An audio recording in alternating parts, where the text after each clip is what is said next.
Waktu berjalan nak menuju ke padang mahsyar yang jauh, yang lama, yang panas.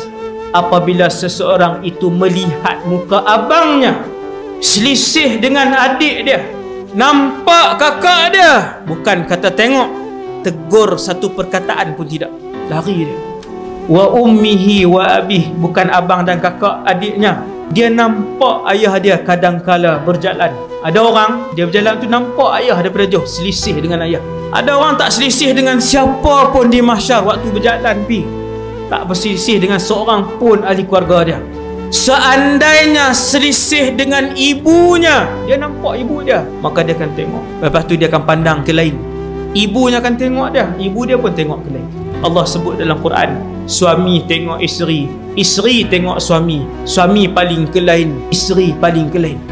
Kalut dan beratnya suasana di mahsyar. Kalut. Bangkit tuan-tuan, kita pun tengok kanan kiri, lepas tu tanya, apa dia ni? Tuan-tuan bangkit, tuan-tuan akan tanya, ni apa ni? Kita ni jadi apa ni? Sekarang ni benda apa? Sahabat tanya, ya Rasulullah, ila ain? Ke mana? Nabi sebut, ila ardil mahsyar. Semua akan berjalan menuju ke padang mahsyar.